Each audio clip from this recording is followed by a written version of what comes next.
સ્ત્રી માટે ગુરુ કરવાની મનાઈ છે શાસ્ત્રમાં. આપણા ધર્મશાસ્ત્રોમાં સ્ત્રીઓને, જે પરિણીત સ્ત્રીઓ માતાઓ બહેનો છે, એમનો કોઈ ગુરુ હોય જ ન શકે.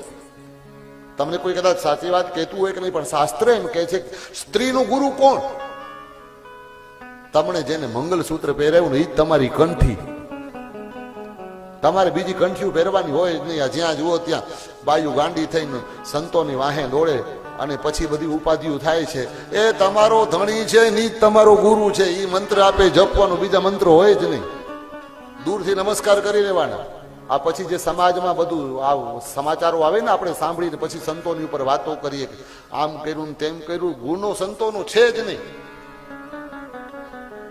તમારો પતિ જ તમારો ગુરુ છે, બીજો કોઈ ગુરુ હોય જ ન કે. આ ભારતીય સંસ્કૃતિનો મહાપુરુષોએ કેવો નિયમ આપી દીધો અદભુત, કે સ્ત્રીને ભટકવાનું છે જ નહીં. ક્યાં સ્ત્રીને કાંઈ ધર્મ કર્મ કાંઈ કરે કે